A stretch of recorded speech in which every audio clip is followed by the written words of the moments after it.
I'm Tom Ballard, the Groundwater guy, and today we're going to talk about current water news. And we're really going to talk first about the water crisis in Jackson, Mississippi. That's been something that's been a point of discussion with a lot of people here lately. Is how could a city like that run out of water and have the problems that they're having? So we're going to dive into that a little bit, and then we got some other water news out there. There's always uh, water crises going on around the world and all over the country here in the U.S. So we're going to talk about some of that stuff too, and just some odds and ends. But the main topic we're going to talk about is the crisis in Jackson, Mississippi, how that came about, and what they're doing about it, and what they can do about it, and what they should have done about it. So that's gonna be a good topic of conversation here. So, but before we get going, let me just say if you can like, comment, share, that always helps us with the algorithms out there. We're trying to build up our viewership for the Groundwater Talk Live program. So every time you like or comment or share, we certainly appreciate that, and it just helps get us a little more exposure. So if you can do that, that is much appreciated. And just even just hitting the like button helps. But comments are good. I respond to all the comments. You can find us on YouTube, and I also post up on LinkedIn. And so if you leave comments, I'm going to respond to them. So, whatever they are. So I'm certainly happy to chat with folks. And if you want to comment during the show too, that's fine. And chime in. I'm happy to do that as well. So, all right. So let's dive in here a little bit and talk about what's going on in Jackson, Mississippi. And this is a pretty good sized town, and the fact that they have essentially run out of water, and the water that they have is, I mean, people are turning on their taps and brown water is coming out. They've been under a boil water order since July, which is excessive. And for a city that size and a water system that size, this is really unacceptable. So there's something going on here that that is kind of hard to get at. There's a lot of as with all these things, there's a lot of finger pointing and blame going on, and the usual stuff that the feds aren't sending us enough money, and we need more money. But some of it really comes down to what are you doing with what you got, and generally a water system should not get into this point. Yeah, they've had some stuff going on. They had some flooding that went on that damaged their system, and some equipment issues. But we'll get to the root cause of that a little bit here. So I got some news stories I wanted to share with you as we kind of develop the theme a little bit. So let me dive into that a little bit with a screen share here. So let me move over here for that. So this is from April 19th, and this is kind of the beginning of the crisis, and so we talk about the human interest thing, and even then they were getting intermittent boil water notices, and people felt they couldn't trust the water, so they're doing a lot of bottled water and stuff, and this is back in April. So basically, in 2021, they had a winter storm that shut down the entire system, did some damage, and basically left them without water for a month. And this that's a fairly serious crisis. Why it took so long to make those repairs is kind of a mystery. There's certainly an element of and I'll just come out and say it here, incompetence in here. So for a water system this size, you should have some fairly higher level water system operators. And so something is going on. There's certainly some things were not handled properly. So I look at this and say there's certainly some level of mismanagement or incompetence that goes on when you got a system this size and this water emergency goes on for this long, over a year. Then you clearly have some management issues, and so and they go through all the usual excuses here, and we'll look at some of those too. But this is just the story that came out on CNN in April. Um, and people joke about it, but they're hauling water, and they talk about this is a city of 151,000 people. So not like this tiny little hamlet in the middle of the Central Valley in California. This is a decent sized city, and a lot of connections. So. Um, And so they go through here and say, they're begging for all kinds of money for repairs and emergency repairs, and the legislature's not giving them everything they asked for.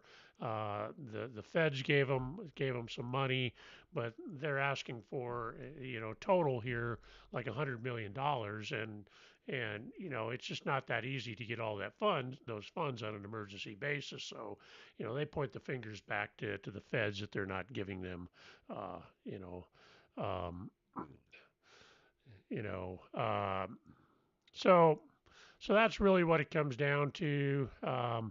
There's the usual accusations going on, and climate change, and so we're just scrolling through here.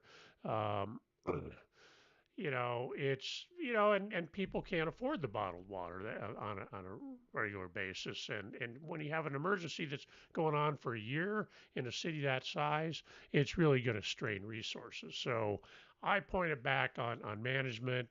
Yeah, we can always use more money, but you got to make use of the money that you get, and we'll talk about the problems here, and what it really points to as I've dug in a little bit. So um, they do point out here we have an infrastructure crisis in this country, um, and that's really true.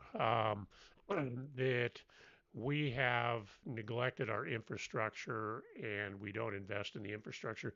We spend a lot of time building new infrastructure and not taking care of the infrastructure we have. And that's what this really points to. I'll jump ahead a little bit and say this is really a situation where they should have been doing things and they weren't, and that's really what it comes down to. So a lot of finger pointing, a lot of blame, and that type of thing, but it really comes down to some mismanagement and not doing the things they were supposed to do. There's never enough money to go around, and that's part of the problem. They do point out that they're generating less tax revenue, and that does impact them, and this is true. Um, but you got to make use of the money that you have, and that's important. And it's important to plan things out. And people that know me and have followed the show know that I talk a lot about asset management and capital improvement programs and how important it really is to have that stuff nailed down. And this is where it comes around to bite you.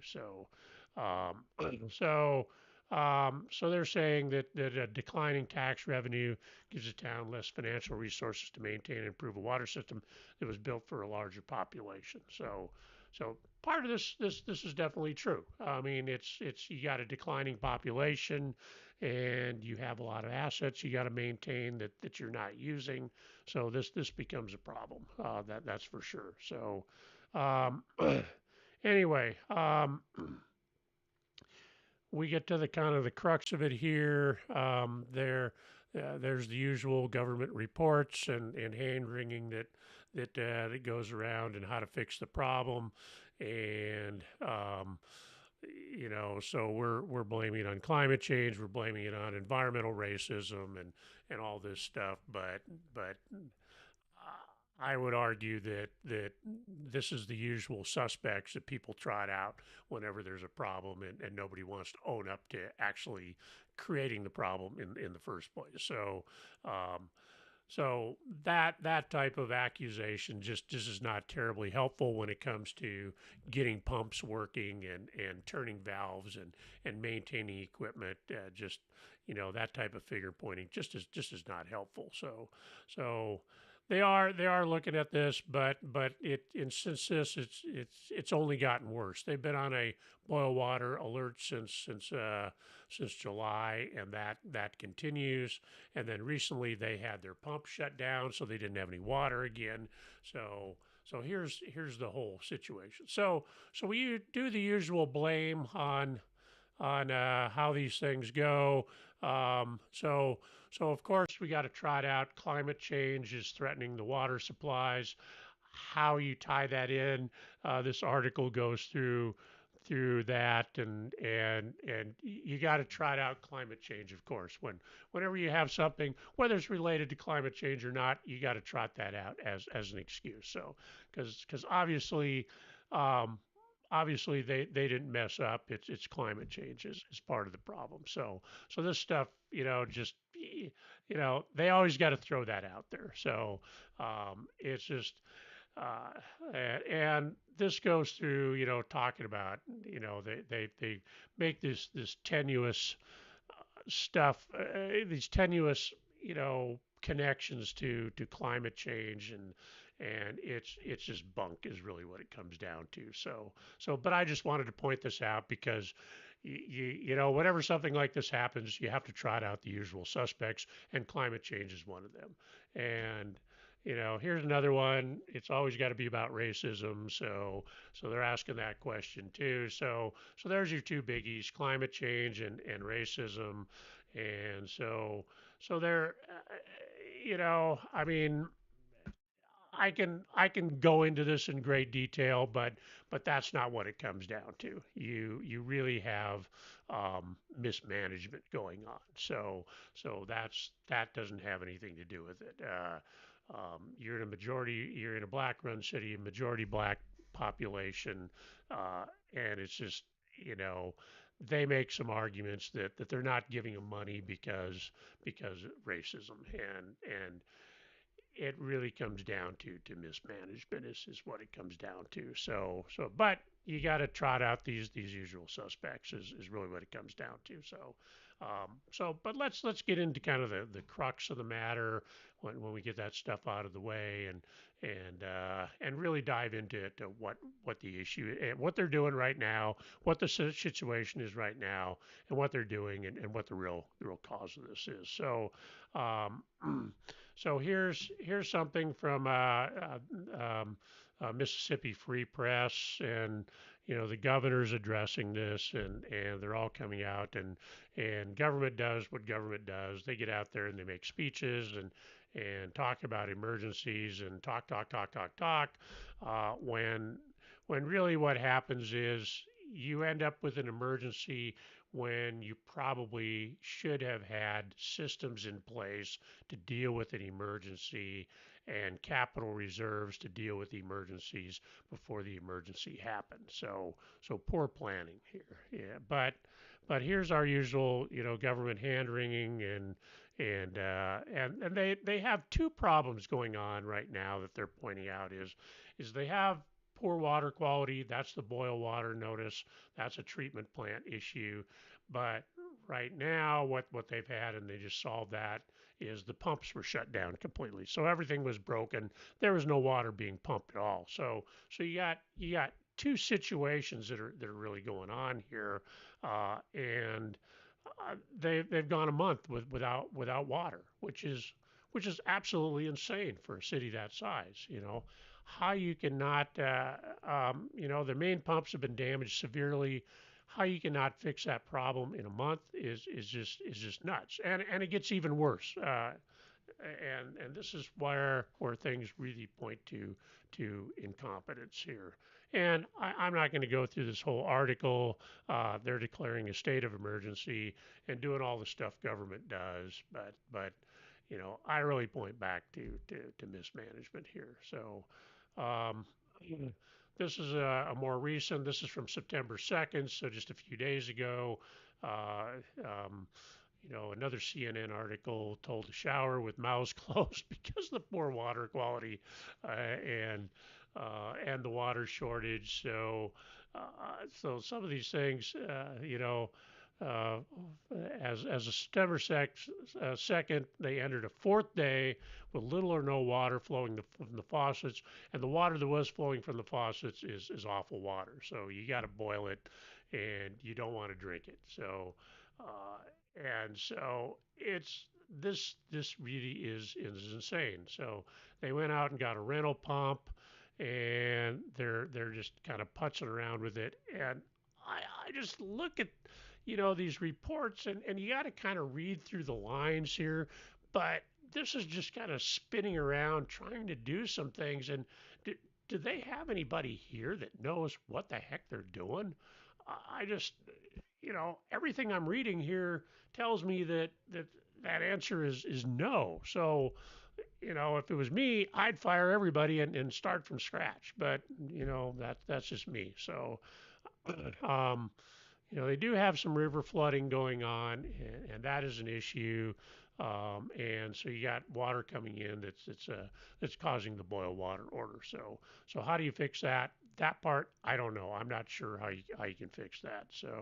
Um, so anyway, they did add a rental pump, and that's helping a little bit. But why you didn't have this stuff set up in advance, I don't know, and how you can let it drag on that long, I don't know. So let's go to the next article.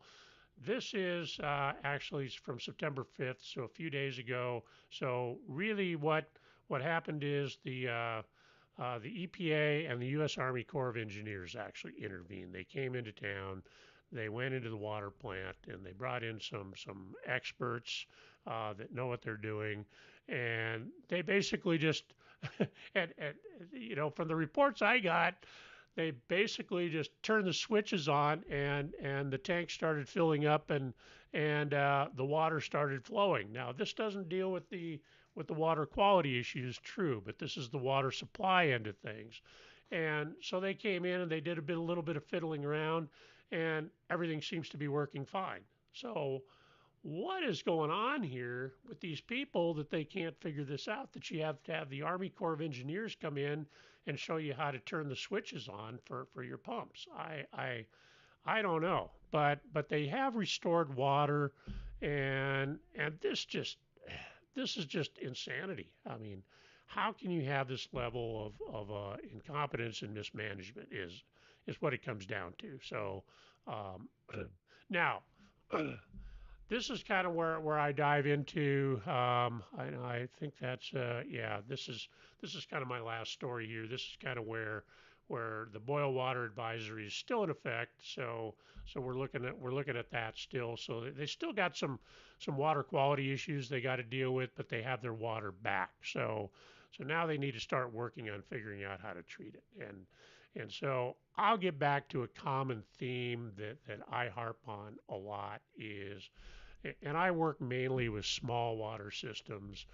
This is a larger water system. There's really no excuse for this. Is you need to have an asset management plan. You need to have a capital improvement plan in place. You need to assess the condition of your assets and understand how your system is working. You need to be able to replace things on a schedule, and you need to have the money available to do that. If your capital improvement program should really be looked at as providing the capital to not only do your planned replacements that the asset management program is going to identify when those replacements need to be done, and systematically changing out things that are aging out and reach the end of their asset life, but there should be sufficient money available for emergencies. And they've certainly run into a number of emergencies, but it's not like they don't know that they get flooding there. They can plan for that. There needs to be some emergency management plans. You need to do some planning for those things. And there's all kinds of tools out there that you can do to set up these plans. I mean, seriously, you're on the river. You're going to get flooding. There's been past flooding.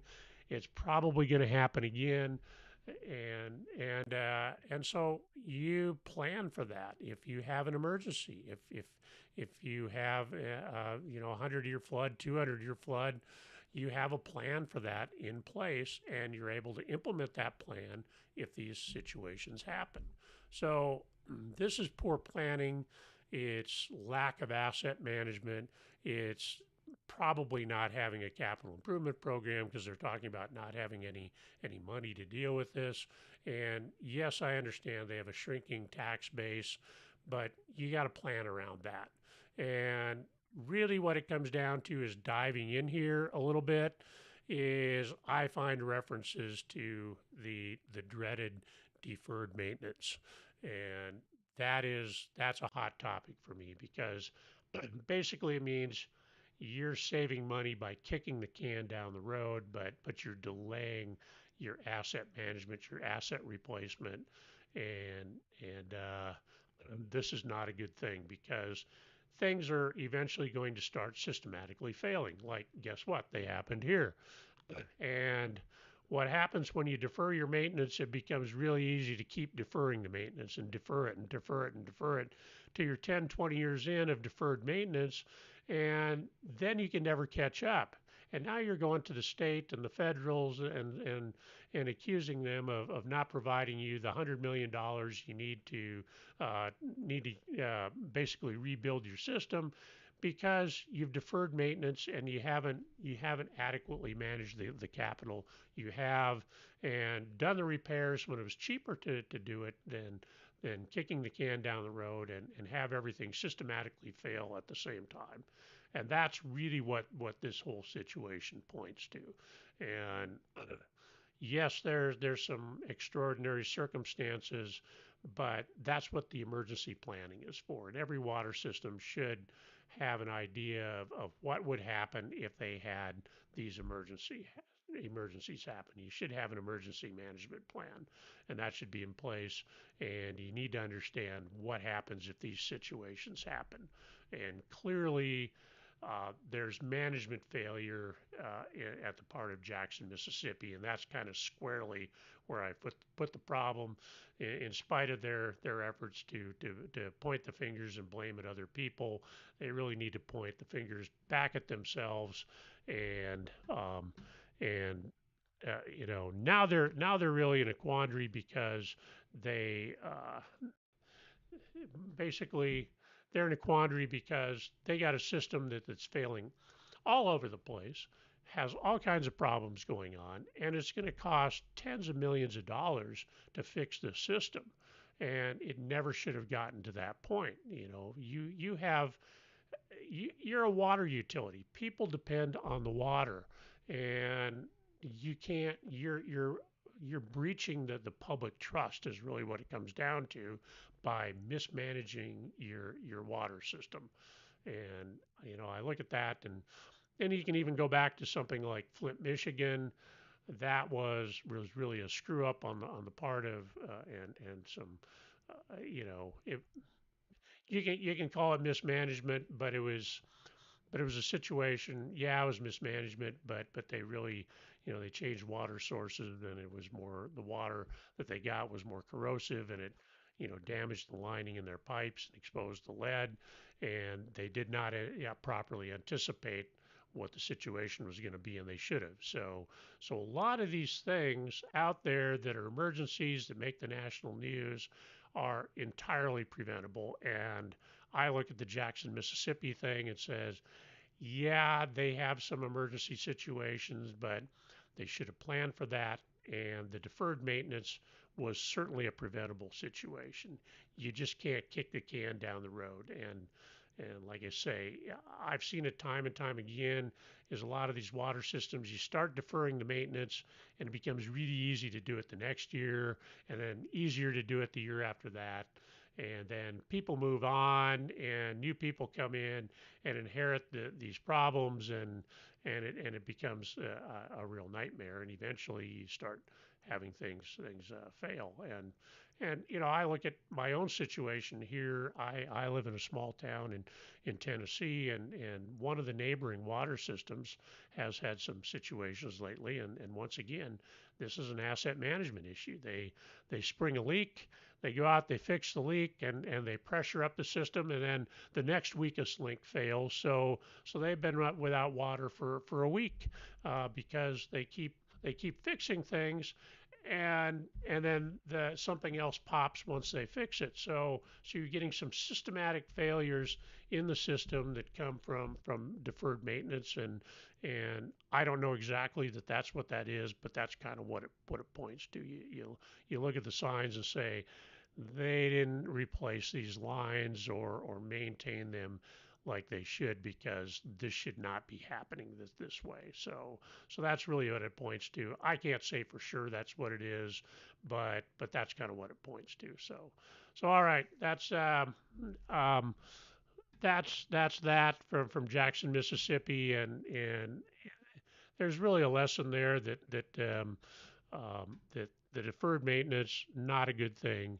You really need to have your capital improvement program in place. You need to have some money available. You need to be taking financial reserves and putting that to that capital improvement program. You need to know what your assets are. You need to replace them, change them out, maintain them properly, and that's your responsibility to the public that is consuming the water that's produced by your water system. So that's my 2 cents worth on that. And once again, it points to the importance of having a proper asset management program, and from little systems all the way up to really big systems. Really important to have that asset management plan, even if it's a simple one. This is important. All right, let's move on to our next set of stories here, and we're looking at the drought in the West, and California experts warn California of a disaster larger than any in world history. And hint, it's not an earthquake. Um, you're really looking at increased floods that come from the weather swings that are going on right now. We're seeing El Nino, La Nina going on, so we're seeing drought conditions. We're seeing really high heat conditions, and so really what happens is when the El Nino La Nina cycle shifts, now you can get some catastrophic flooding going on. This is what this article is pointing out. So they're pointing to global warming and climate change, and I just wanted to point that out. I'm not going to go through this whole article, but wanted to point out that this is really a danger here in California, is the mega flooding that can potentially go on. All right, so once again, we're looking at the drought in the West, and wanted to talk about that a little bit. They're still fighting over the Colorado River Basin. Lake Powell, Lake Mead are especially getting critical. They're inching closer and closer to minimum power pool, which is the minimum level in the lake where you can produce power. And beyond that, you have dead pool, which is an even lower water level, where no water passes through the dam. These are really critical situations. We are inching closer and closer. The Bureau of Reclamation has really tried to cut water by 2 to 4 million acre feet. Uh, People aren't playing ball, and it's really becoming a critical situation. And so, they declared, first level water shortage condition in August 16th of 2021, and in March of 2022, they reported the Lake Powell fell below the target elevation for the first time since the 1960s, when they first filled it up. And it continues to drop. Um, so this is, the usual hand wringing that's going on here, and so this is from Zero Hedge, that tends to be a little bit of doom porn, but they tend to write these articles in that type of way. But there's some good information here. I want to point out, um, this is August 17th, where the feds cut water deliveries to Arizona and Nevada, and They did not cut water deliveries to California, interestingly enough, because California is one of the big users. But this is to reach that 2 to 4 million acre feet of additional reductions. And so Nevada is going to see an 8% decrease. Mexico is going to get 7%. California spared. Um, Arizona is seeing a 21% cut, actually. So big cuts. They're having to manage that, and so that's really what's going on here. I expect at some point we might see California getting hit, but they have been spared the worst of it at this point. So um, this is an article in the Los Angeles Times, a recent one.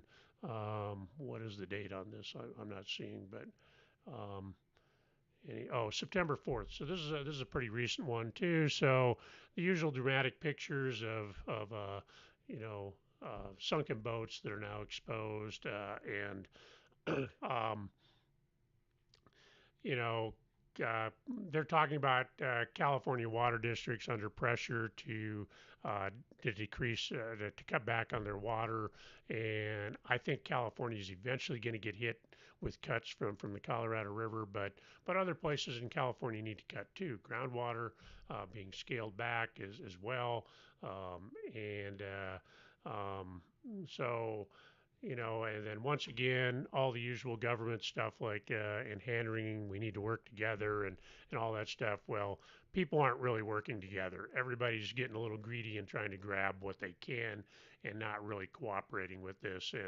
And so it's more of the kicking the can down the road type of thing that we talk about in so many of these emergency situations is I'm just going to take more than my fair share right now, and we'll make it up down the road, and that never actually happens.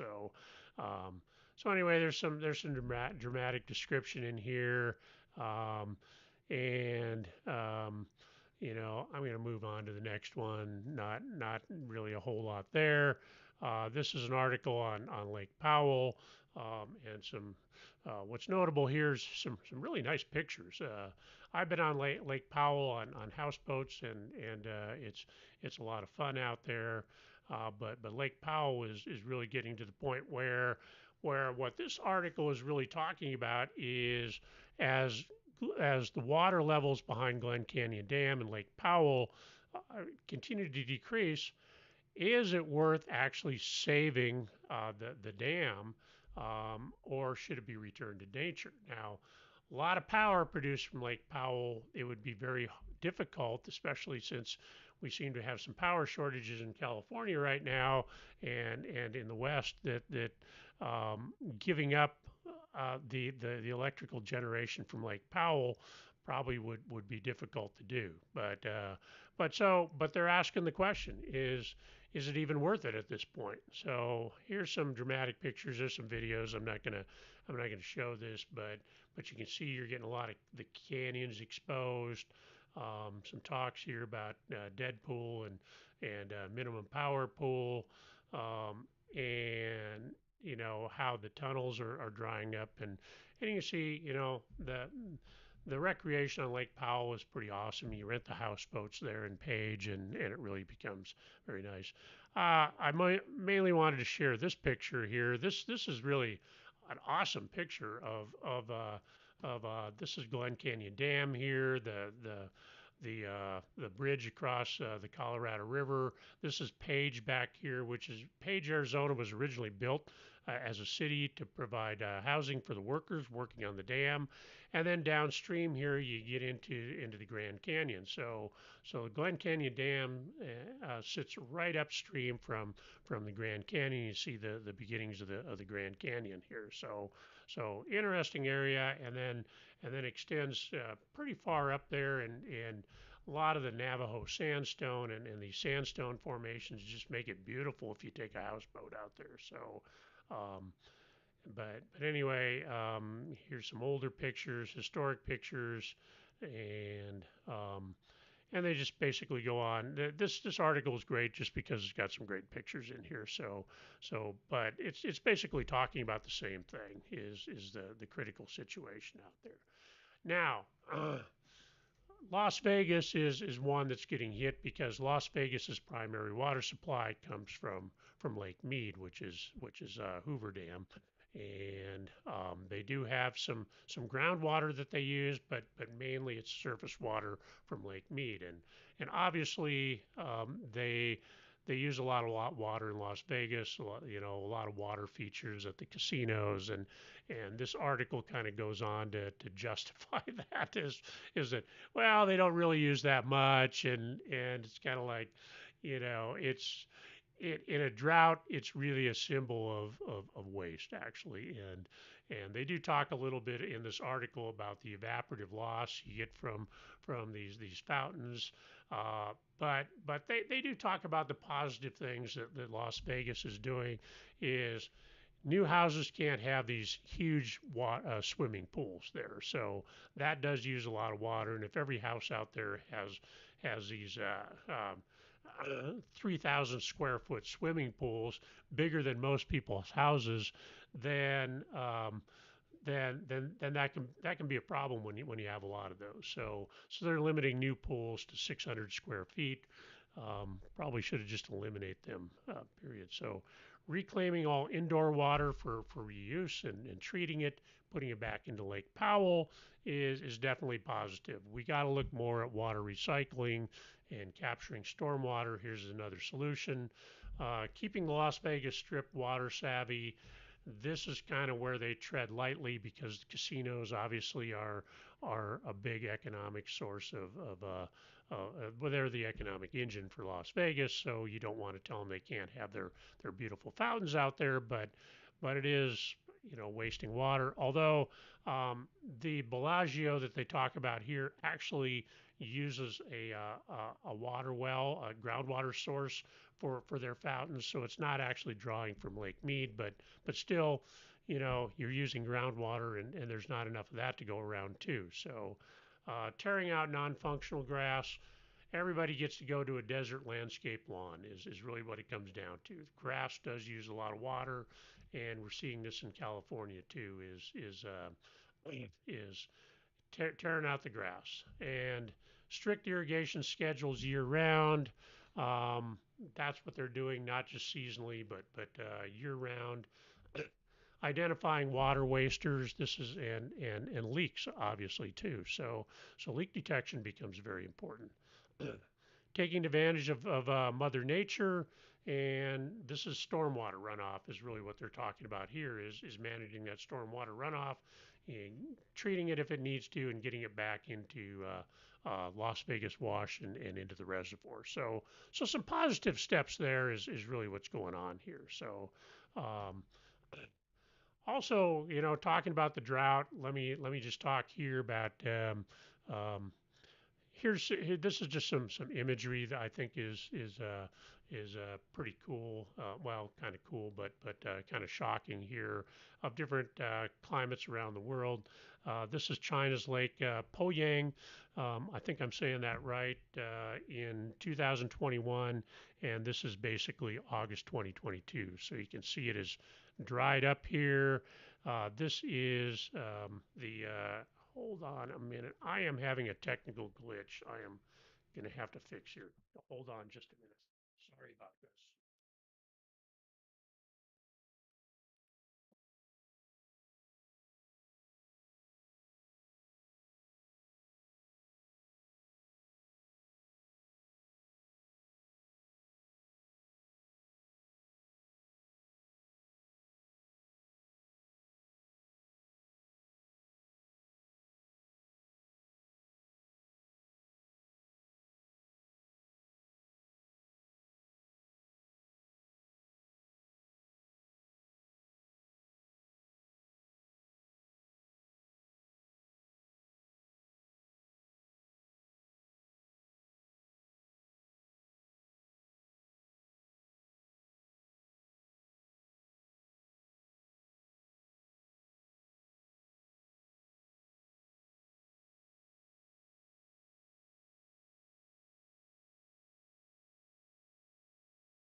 Okay, I think I got that fixed. So Let's look at this.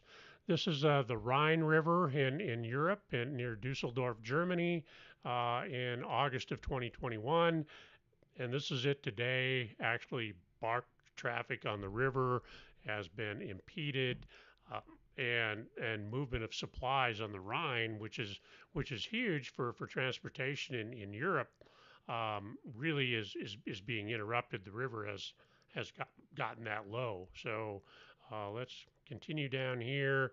This is the lower river in France. Same situation. You can see how dried up and brown things have gotten, and the river is really drying up here. So, um, and believe that's most of the pictures here. So some pretty dramatic pictures of how the drought is affecting Europe too. And Europe relies a lot on their rivers for transportation of supplies and industrial use and that type of thing. And so that is really disrupting things with all the problems Europe is having right now. That's just one more thing. So um, more drought news. This is getting into the groundwater issue. They're talking about the state's reliance on groundwater grows because there's just not enough surface water to go around. Now, we talked a few weeks ago about the California plan to improve their water resiliency, and so they're going to do more with surface water, but right now not a lot of surface water deliveries going on. So where do people go? Where do the farmers go? Where does everybody go? They go to groundwater. Not enough groundwater to go around either in California. So you just don't have the water, but they don't have any choice at this point. So we are seeing some rumors out there that the water board is sending out letters in certain groundwater basins that people are going to be required to put meters on their pumps, and this does appear to be true. I don't know where they're if that's going to be in a groundwater basin that's managed by a groundwater sustainability agency. Um, or that's going to eventually just be statewide, but there will be meters, there will be an allocation, and that's going to be a situation we're probably going to see that's going to regulate groundwater. So, especially in those critically overdrafted basins of medium and high priority, we're going to see that type of thing. I have not seen one of these letters myself, so I don't know exactly what they look like, but I've heard from a number of sources that these are going out. So exactly where they are, where they're sending them, what people they're sending them to, and which groundwater basins, I have not confirmed that. So I'm going to be looking into that more because is probably what we're going to see. So you're going to see some drastic shifts because if we continue having surface water issues and groundwater is getting depleted and pulled down, then we're talking about some real problems in California. So they need to get ahead of the curve on managing groundwater. It means you're going to see a lot of acreage of agriculture fallowed, or you're going to switch to more resilient crops. You're going to get rid of the alfalfa, you're going to get rid of the almonds that are all very water intensive, and go to crops that require less water. You're going to see more drip irrigation, that type of thing. And there are some pictures in here that I want to show you. So this stuff, yeah, this is the drought monitor for August 25th. So not the most recent one, but the one that was in this article. And you can see that the highest level of drought is encompassing most of the southern Central Valley, and most of the rest of the state is in at least severe drought. So California is getting hit really hard here, and it's only gotten worse. They've had a heat wave here this last week that's resulting in I don't think they've had blackouts yet, but certainly there's critical power power issues in the state, and people were being asked to conserve and not charge their electric cars, and so it's fairly critical, and the drought does continue. So we have this is the famous picture of showing the down in the Central Valley. This is 1977, but it shows the subsidence since 1925 here to 1977, where the ground level was 1925 to 1977. I can tell you this subsidence has continued, so it's even lower at this point. So that's a pretty dramatic photo. You've probably seen that elsewhere, but that's just one that visually shows the situation. So um, and so the rest of this article just basically talks about the situation and how people are shifting to groundwater because they don't have any choice because there's no surface water available. So, um, and then lastly, this article that somebody said, that Steve Steig sent me, um, there's been some studies going on, and this is behind a paywall here, but I think you can see from the abstract here that they did a reconstruction back to 800 AD, indicating that the 2000 to 2018 soil moisture deficit in southwestern North America was exceeded during one mega drought in the late 1500s. So this is really a pretty severe situation. And in this study, they're showing that after exceptional drought severity in 2021, uh, approximately 19% of which is attributable to anthropogenic climate trends. That may be a debatable number, but that's what they're attributing it to is man-made climate change. 2000 to 2021 was the driest 22 year period since at least 800 AD. Um, and they're saying this drought will likely persist through 2022, matching the duration of the late 1500s mega drought. So we're seeing probably the worst drought conditions, potentially the worst drought conditions uh, in since 800 AD. So some pretty significant numbers here. Now, if we go back in geologic time, we can see that the climate has always shifted. So whether this 19% number attributable to anthropogenic climate trends, which is man-made climate change trends, is true or not, whether it's bigger, whether it's smaller. Uh, um, Certainly, we've seen natural climate shifts over time that don't have anything to do with man. So there's that in the geologic record as well. So that's that. And So there's a couple miscellaneous stories I wanted to talk about here. Just some odds and ends.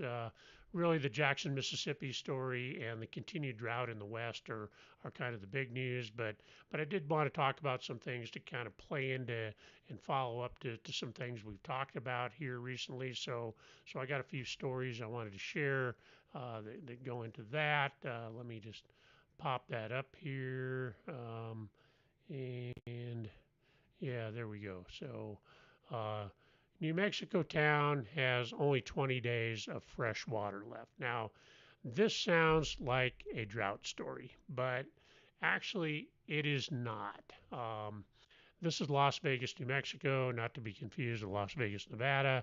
Not far from Las Vegas, Nevada, but it is New Mexico, so separate city. Um, so they rely on a surface water source from the Galenas River, which is now contaminated with ash and debris after a wildfire, the Calf Canyon Hermit's Peak fire. So ash and debris is coming down. Now, what happens is, and I'll give you the Cliffs Notes version here. What happens is what you're doing is you're increasing the load of total organic carbon in the surface water that they're extracting. Now, when you chlorinate that water, is required to disinfect that water, you're going to develop disinfection byproducts, haloacetic acids, trihalomethanes. These are considered carcinogenic in certain quantities. And so, what's happened with all the debris from the ash and the fire debris has increased the organic content of the surface water they're extracting into their water treatment plant. The disinfection then is producing unacceptable levels of disinfection byproducts. And those group into haloacetic acids and trihalomethanes, which break down into further types of chemicals. Chloroform, for instance, is a trihalomethane, and so you're seeing this situation develop. And this is true of a lot of surface water sources. They really have to monitor their organic carbon and organics in their water, because you treat the water with chlorine and you can develop these disinfection byproducts. So that's a big problem with treating surface water, is you got to deal with the organics in there and the disinfection byproduct. So that's really what's going on here. They have a supply of fresh water, but they're rapidly depleting, and so this is yet another situation that illustrates um, that yeah, maybe they could have planned for this, but this is probably kind of outside the scope of what you might even look for in your emergency plan. Although you can make an argument that wildfires in this part of the world should probably be considered in an emergency management plan, and the fallout from those, literally the fallout, pun intended there. So I just thought I'd point that out because it's interesting, because you look at the headline and you initially think, okay, this is a drought story. So um, all right, some more of my miscellaneous stories here. Fed cyber mandate looms for local water systems. So the EPA is actually mandating that water systems increase their security, and cybersecurity is one of those things. We went over this about a month and a half ago. We talked about cybersecurity for small water systems, some of the things you can do, but we see here that the EPA is actually mandating this, although it's kind of comes in a funny form. Um, they're expanding inspections of about 1,600 water systems to include cybersecurity threats. So they're probably not getting down into really small systems, and that's probably, if somebody's going to try to hack into systems, they're probably going to go after bigger ones. But basically, they're not doing this through a uh, and they're doing it through a memo, and not through an actual order. So that's kind of a funny way to do it, but I think it gives them a little more flexibility in trying to deal with these situations. So that's really the situation there. But you're going to see a little more emphasis in that. Um, so a source familiar with the plan said the memo is going to be released this fall, so they'll ratchet up the pressure, um, and obviously, the ability of cash-strapped states with limited cyber expertise to do this may be questionable. But as we pointed out a while in the show I did on cybersecurity, there are a lot of things you can do that aren't going to cost a lot of money to lock your system down. So that's going to be one of these things here. So we're going to see more pressure on that, and that is good, because there's a lot of hacking out there that's going on, and we really need to monitor that and make sure that water systems aren't being hacked. We've seen some instances of this where people hacked into SCADA systems and really tried to crank up the chlorine levels to toxic amount levels, and so that's you can get even worse than that. So it is something we got to watch out for. All right, so this is just another miscellaneous one. The uh, the infrastructure law, uh, in bipartisan might be questionable. So, but this is from uh, this is from the government, so they got to spin it in an appropriate way. But really, what's important here is 24 states set to begin plugging of over 10,000 orphaned wells. So these are wells that aren't being used anymore. So there was actually money set aside for this. So it's really $560 million that's going to go for this, and so they're working to plug and recap abandoned oil and gas wells. Oil and gas wells can still be a situation where you can get contamination into groundwater. So this is actually good. You get methane leaks, and we've seen situations where we've had methane leaks from these that get into the local water supply and wells. So this is actually good. We can see, a lot of these states, Alaska's doing 12 to 18, while places like Kansas are doing over 2,300, and Kentucky's doing a bunch also. So this is actually good for potential water quality. So I thought I'd point that out. And then my last story. This is just a little trouble, the Trouble with Water article on American Thinker. Um, and they bring up some interesting points here, and that's why I put this in here, is that they're talking about desalination, and the knock on desalination is it uses a lot of electricity, and there's some other issues, getting rid of the brines and that type of thing, but desalination does use a lot of electricity, and so what he's pointing out here is we we really need more nuclear power sources. And I know people, you know, are horrified about nuclear power plants because radiation and stuff, but nuclear power is actually the current reactors we have very safe. They are non-carbon producing, so you don't have to worry about anthropogenic climate change from nuclear power plants. They're a great source of energy that just goes for years. And so he's really pointing out that the combination of smaller nuclear power plants and desalination along the coast in California could be an excellent combination. And for California, for all of California's problems with trying to switch to green energy and their current energy crisis, that it doesn't seem to be working out all that well. Nuclear could really be an answer to that, and so I throw that out there, and the environmentalists just are horrified at any talk of nuclear, but I think we're going to have to go that direction eventually anyway. So that's that's kind of it, and it ties into water because desalination requires a lot of energy to run the RO system. So that's our show for today. You can get a hold of me at tballard at groundwaterguy.com. I'm always interested in hearing from people. We stream into the Groundwater Guy YouTube channel, and all my past shows are there, and also into LinkedIn, so you can look us up there. Um, if you want to be a guest on the show, this is the link for that. And lastly, thanks for watching. Don't forget to subscribe to the YouTube channel. Hit the bell if you want to be notified when we have new shows coming